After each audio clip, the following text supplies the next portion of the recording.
Fuck yeah.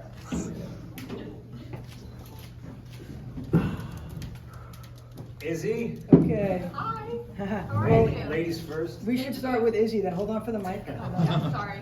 Hi, Izzy. Thank you so much. How are you, first off?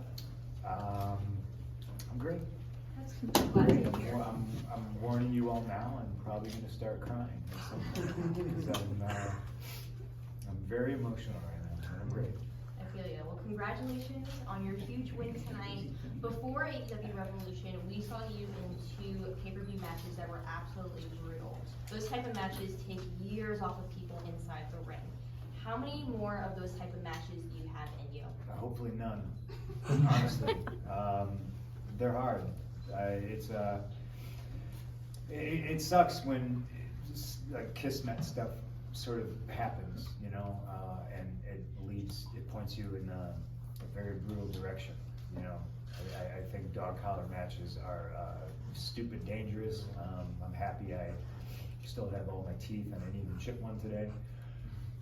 But they're very brutal, and it's hard, I think, for fans to understand exactly how brutal they are. You know, I think most people have been punched in the face once or twice in their life, so they can kind of relate to that. But having like, you know, 12, 20 feet of loggers chain attached to your neck, it sucks, and it's one of those why am I doing this moments. But it's just kind of a love letter to Roddy Piper. I mean, my career, I had a couple of good dog collar matches with some good people, and it just kind of made sense to, you know, to tell that story. Thank you. In the back there, please. Brian, just read your Pro Wrestling Illustrated and Graph City podcast. Great match. Seems like you were having a lot of fun, even though it was super brutal, which is fun. Everybody got a little fake out with MJF and the cult of personality, but you pivoted and brought back the AFI theme. How important was it to kind of pay tribute to yourself with the gear and the theme and everything? I mean, it's pretty important, you know.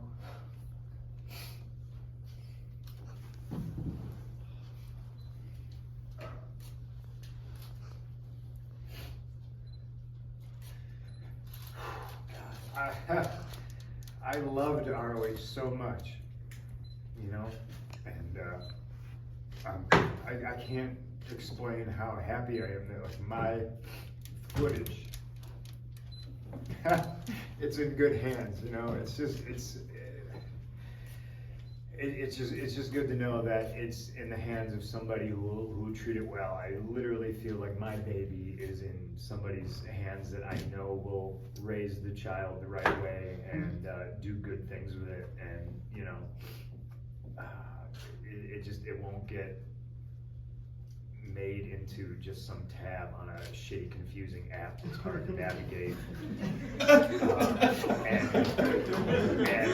the boys don't get paid anything off it, you know what I mean? So it's just, it was, you know, it's very good. But to kind of pay homage to, you know, myself and stuff like that, listen, I didn't get to do this for 7 years. This didn't exist for 7 years for me. And, you know, obviously the truth is that I love professional wrestling very much. So, you know, to come back and to be able to, for 6 months, you know, it's not just do whatever the fuck you want. It's doing whatever the fuck you want and being cocky enough to know that your way is not the right way. There's never only one right way, but it's fucking good. Yes. And to have somebody that listens to you, and to have somebody that can take an idea and make it even better, and just to have an open dialogue, not just with him, but with other people in the locker room, and it's great that you don't have to beat your head against the wall and explain, you know, like why your ideas are shitty, and why I don't care who you think you are, that you don't know what you're doing, and it's nice. It's everything's just so great. I don't even know if I answered your question. Thank you. Thank you. In the back, please. Brian Rhodes, ESPN West Palm. you're away from wrestling for a while. How special is it to have these positive feelings about pro wrestling again? I'm sick of crying. Today's been brutal crying. First time I cried today is when they showed me my ring jacket. They replaced the skull and bones with silhouette of Larry. I started crying.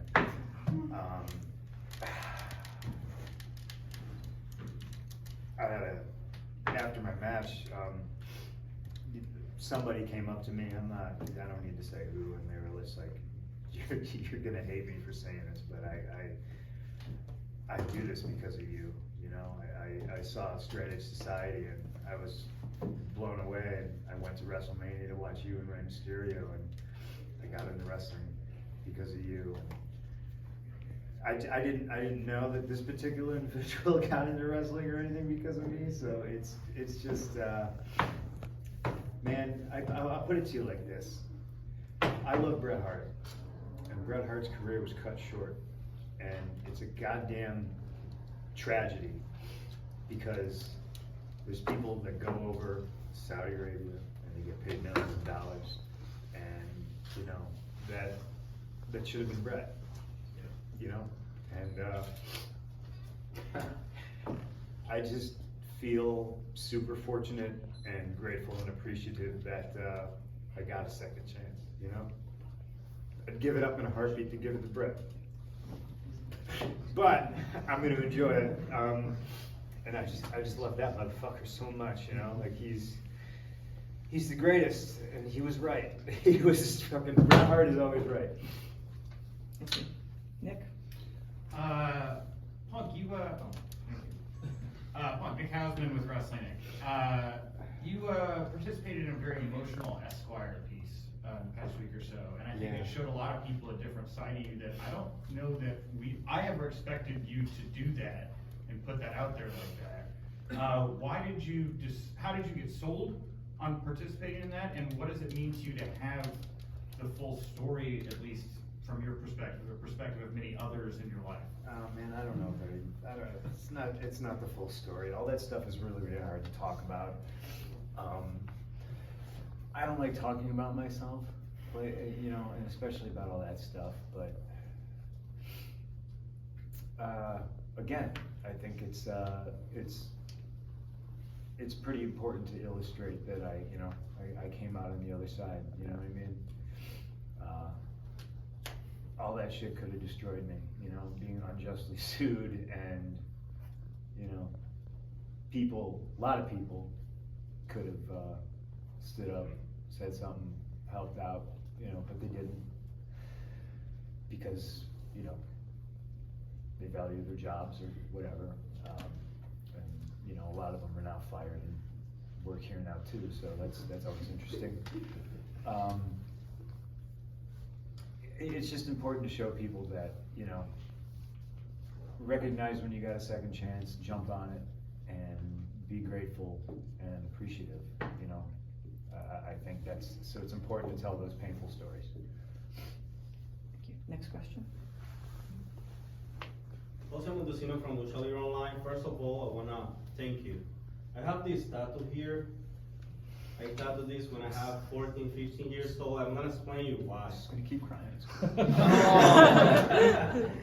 I was in high school and I was having a lot of issues with people. I was realizing that I have a lot of issues with people too. I realized that society was having a lot of issues, and watching you raise your voice helped me to be the guy that I am today. With that being said, who do you see in the back and you say, hey, this guy reminds me of me when I was beginning? I mean, I just look at like every single young kid. I think there's a lot of young kids back here. They're barely 25. You know, some are teenagers, and I think it's important to treat them the way I wanted to be treated by people that were in, you know, management roles and abuse them. You know, I think it's important to listen to every voice back there, and again, my way's not the right way, but you know, we can always talk about stuff and figure out what the best idea is, and just, I try to just kind of lead by example. I don't, I never pretend to be a leader or anything like that. I just try to treat people the way I want them to be treated, and hope that they can, maybe learn from watching or asking questions or stuff like that. There's a lot of people. I'd waste all your time because I would just literally name everybody in the locker room. I do think, just from a youth movement standpoint, AEW is in really, really good hands. Niger, front row.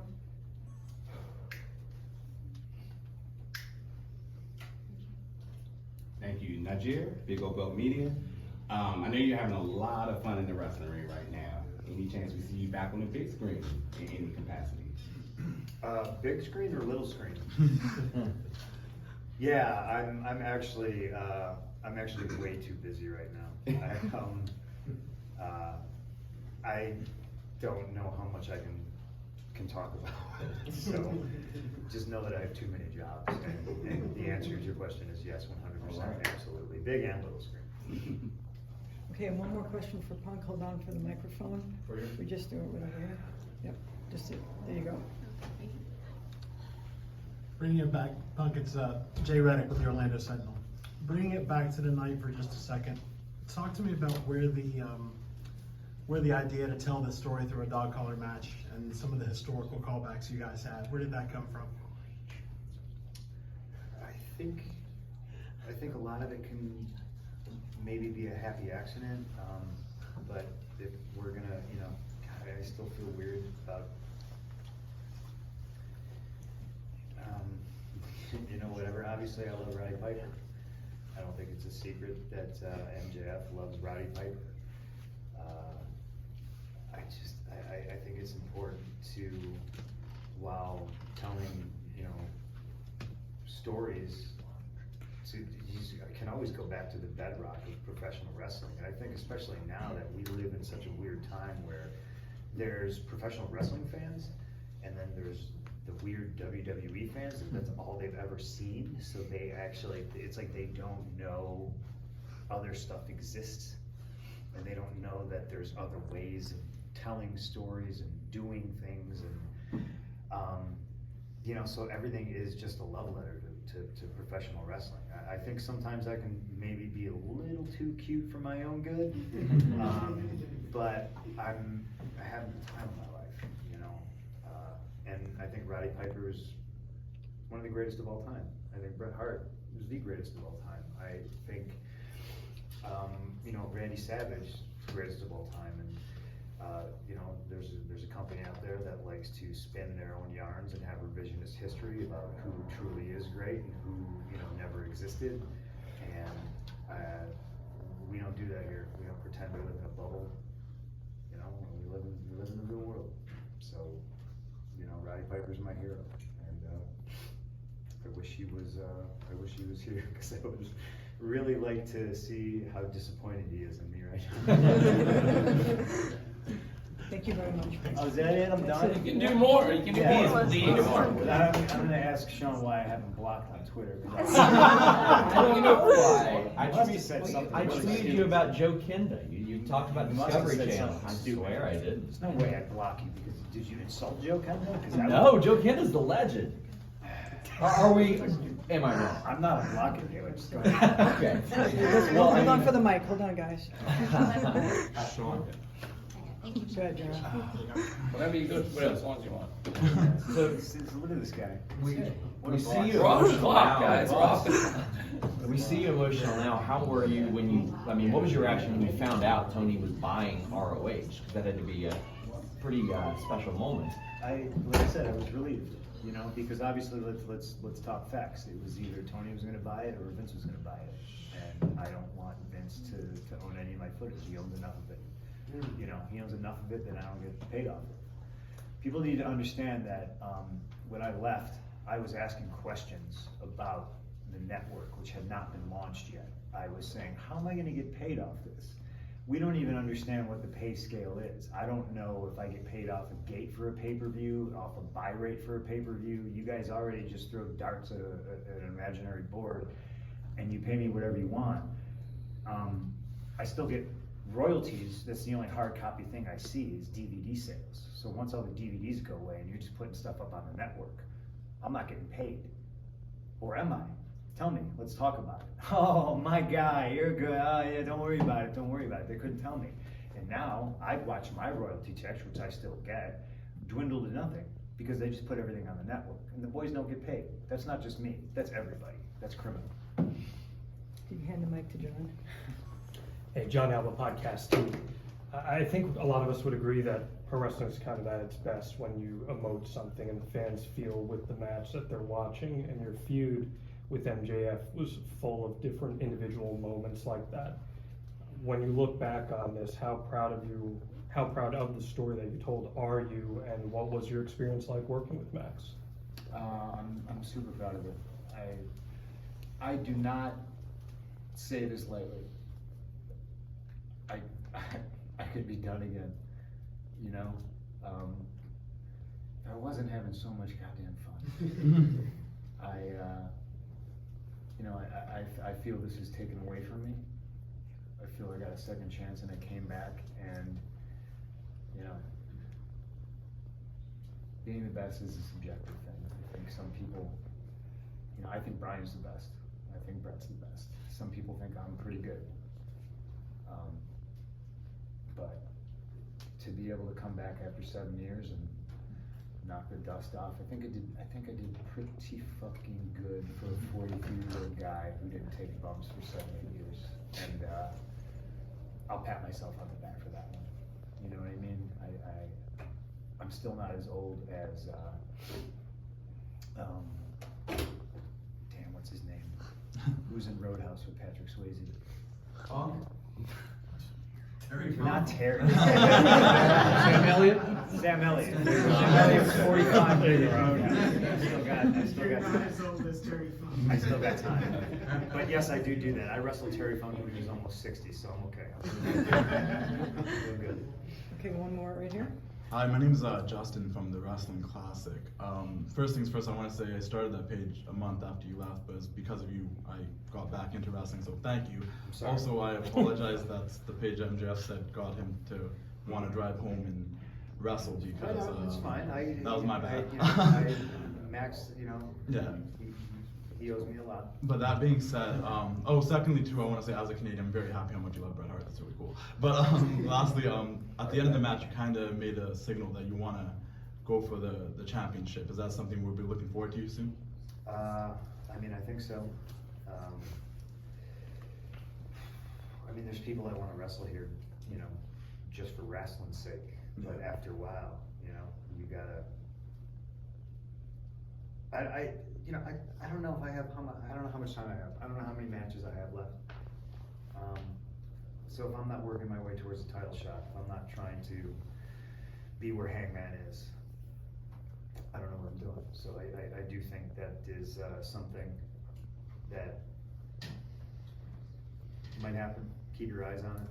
I don't know. There's a ranking system here, so I think I'm doing pretty good. And we'll see what I like Hangman though. See, that's the problem. You know, it's a lot easier to wrestle somebody when you hate him. But I like that cowboy. Here we go. Joe. Thank you. Hi, Joel Torres from Contralona. Every day we learn something different. Did you learn something working with Maxwell, and what's that thing that you learned that you can share with us?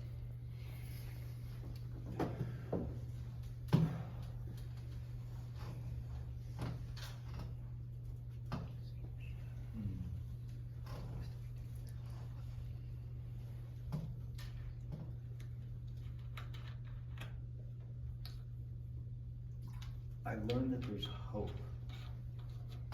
because there's kids just like me who love the business for all the right reasons, and just kind of love the classics, you know? It's like kids still start garage bands and play Ramones covers, you know what I mean? And, you know, fuck him, but Max is one of those kids. You know, he it's weird, right? Because he's a kid who grew up and he was a WWF fan, but he's kind of a savant because he went back and like he watches like some of the most obscure stuff, and he loves all kinds of wrestling except for maybe New Japan. I think he hates New Japan. But just, you know, knowing that there's kids like that put in the work, that study the history, and you know, they get it, and they're respectful. And just, there's hope, you know. Thank you. Last question with AJ. Once again, great match tonight. And how was your time training with Harley Race? Research done. There's hope for the generation.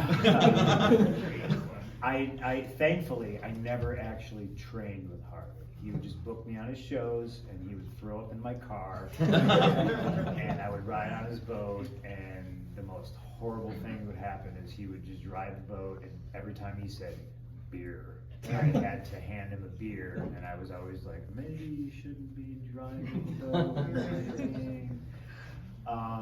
But just being in his house, it's weird, right? Do you ever get hit with a stun gun? No? I don't recommend it. Shut your whole body off. I thought I pissed myself, but he hit me in the butt with it. It's not fun. But that's kind of cool, right? You know, because Harley Race liked me enough to zap me with a stun gun. You know, I think that's pretty neat. But I did learn a lot from him. He refereed a bunch of my matches. There was one particular match, I think every time I got taken over in a headlock takeover, he would bend down and he would check on me. He'd be like, "What do you say?" And he would stick both his fingers up my nostrils, and it was awful because he had gigantic hands. He would just jam his middle finger and his pointer finger like in my nose, and it sucked. But I, you know, just being around him, I learned a ton from him. He was a pretty hard trainer, so thankfully I never had to roll around and take bumps. But just being on his shows, he was the man. This is peeling back the curtain. I'm not supposed to say words like this, but he's the guy who taught me how to make a blade, and I think he would be pretty goddamn proud of me right now. Thank you. This poor guy looks so worried. Let's get him out of the way. Yeah, you got it. You Okay, got it. Wear his blazer. It's hot as Hold on a fuck in here. second. Poor guy. Last question Thank with you our, so much, okay. Punk. Spencer Valdez, NSM Today at UCF. You've previously gone on record mentioning professional wrestling as one of the great original American art forms along with comic books and jazz music. And I noted during your match, as well as Danielson versus Moxley tonight, that there is something delightful akin to jazz music in watching two competitors figure it out in the ring with their psychology. What are some correlations that you can make between professional wrestling and jazz? Well, you know, my deep jazz background. You could have said comic books, and I could have spun that yarn. Comics works too. I mean, good and evil. You know, bad guys versus good guys. Comic books is pro wrestling. You know, larger than life characters, but also characters people can identify with. You know, some people love the Incredible Hulk. Nobody here knows anybody that's the Incredible Hulk, but everybody here knows somebody who's Peter Parker, everyday kid, got a big secret. You know, great power comes great responsibility. Just, you know, stuff like that. I think a lot of the times we are larger than life characters, but then you get a guy like me who's, you know, pretty much not. You know. There was a quote in that Esquire piece from me. I think it was from a young lady named Lindsay Kelk, and she said that you know, you knew when the Undertaker was done, he was changing out of his gear, and he was getting in a car, and he was driving home or whatever. And you can't really picture that guy in the top hat, you know, driving a car or whatever. But CM Punk was, you know, I'm one of you, and when I win, you win, because chances are you know a dude like me. I wear fucking sneakers for too long until, you know, my back starts to hurt because I've worn out the soles, and I have one pair of jeans, and I wear a hoodie, and I love my dog and my wife, you know what I mean? And I wear my heart on my sleeve, and honest to a fault. And so I think a lot of times kids can watch that and see that, and it's just like sometimes picking up a comic book and reading a comic book and seeing a kid like Peter Parker, who's just like, he goes to high school, he lives with his Aunt May, you know, just stuff that can humanize people. So I think that's how those two things are similar. And jazz and pro wrestling, like, you got me and you got Brian right now, and you told us to go in the ring and wrestle for 30 minutes, we'd be like, yeah, fine. We gotta talk about shit just like a good jazz musician. You can get up on stage, never meet the bass player, doesn't know who's playing drums behind him, and can just do whatever, go. Awesome. Thank you very much. Thank you. Thanks, guys. Thank you, guys.